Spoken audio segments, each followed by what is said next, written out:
If the Chase Sapphire Reserve is on your list, then right now is one of the best times to consider adding it. We'll walk through the math, the bull case for it, the bear case against it, and also the long-term angle. Big favorite before we dive in is to give this a thumbs up to help with the algorithm. If you know someone that might benefit, then share this with them. Okay, so why is there even a best time to apply? With no annual fee cards, you get the card if the multipliers are helpful. With mid-level cards, it's generally about perks, for example with airline cards, whether you need checked bags for, let's say, ski season. With the flagship cards, given how they've evolved, it's very much about the credits.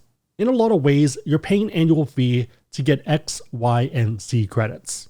You get multipliers and travel benefits, but the more value you get from the credits, the less heavy lifting the card has to do. The key is that credits operate off different schedules or cycles, for example monthly, semi-annually, so January to June, and then July to December, or every calendar year. Without getting pedantic, monthly doesn't matter, but the other two can. The reason for this is that in subsequent years, the issuer will charge your annual fee on or around your account anniversary. Let's say you get the card December 15th. So the next annual fee will probably be around December 15th, 2026. Chase generally gives you 30 days from that fee hitting to cancel or downgrade the card to get a full refund of that fee. In our case, if you were to downgrade, you'd want to do it by early January 2027. Let's map this out. That means for that one annual fee, you have the card from December 15th, 2025 to January 14th, 2027. For that annual fee, you have access to the calendar year credits for 2025, 2026, and 2027.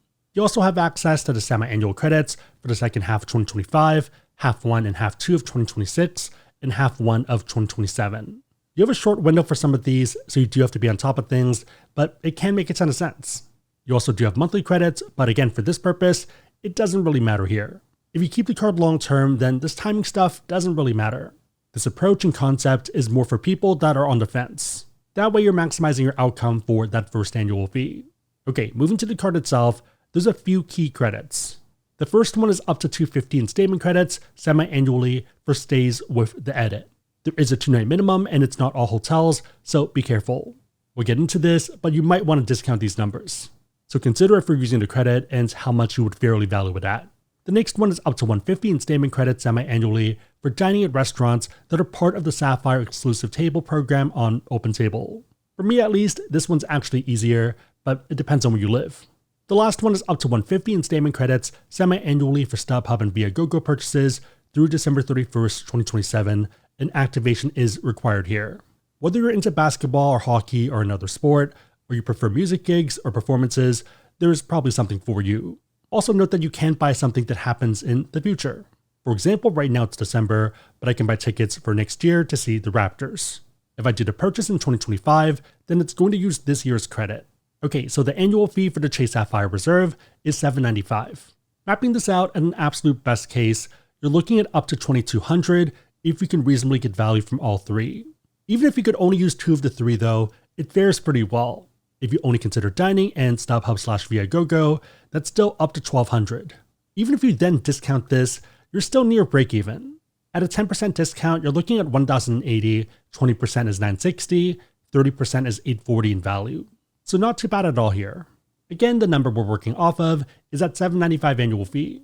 All of this is also ignoring the intro bonus, the travel and other perks you get, the monthly credits, and the value from multipliers. For most cards out there, year 1 makes a lot of sense, and with Chase, you have off-ramps that make trying their cards less punitive.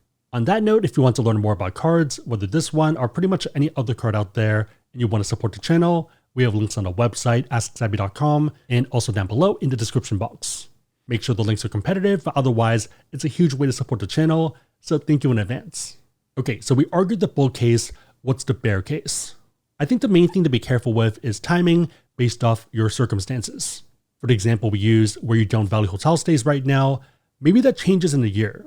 In that case, instead of testing it now, maybe it's next December. Another factor to strongly consider is whether you're forcing any of the credits. This applies to the ones we talked about, but also the monthly credits. For example, let's say you don't use rideshare right now, you could use Lyft, but is it forced behavior? Doing an interesting thought experiment, let's say you normally go to 1 basketball game a year, and now if the credit, you're watching 2. The first half of the credit you get value from, but what about the second half? Should you mark it down to 0? You're still getting entertainment out of it, so 0 isn't really fair. The way a lot of people look at it is using your would pay price.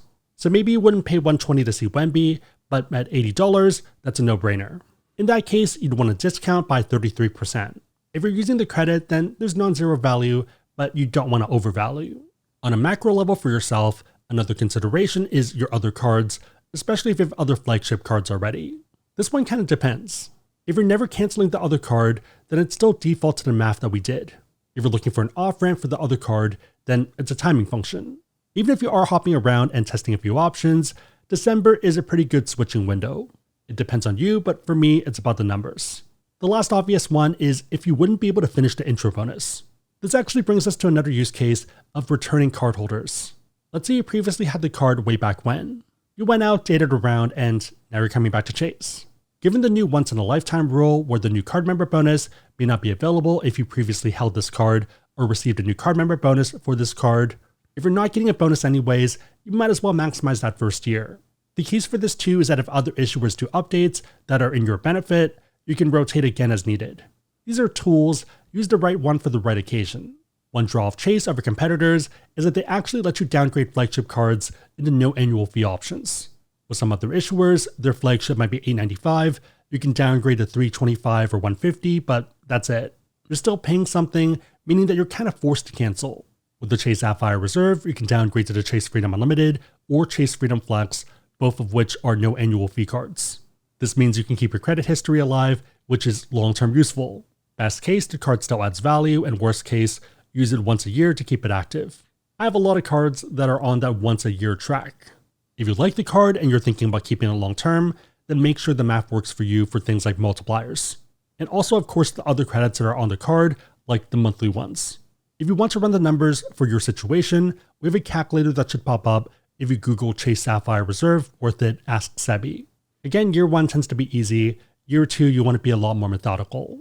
If it stops working, you can always pass it, especially if there's a better opportunity available. Again, if you want to learn about cards, we have links on the website, AskSebby.com, and down below in the description box. And if you're curious, all legal affiliate disclosures can also be found below in the description box. If you made it to this point, leave a basketball emoji in the comments down below, and I'll try to heart it and also respond. 3 questions. Number 1, when do you switch up your lineups? Number 2, what flagship card are you running? And number 3, what's your long-term strategy? Let me know and everyone else know in the comments down below. Big favorite, thumbs up, share this, but otherwise hope you liked it. See you next time.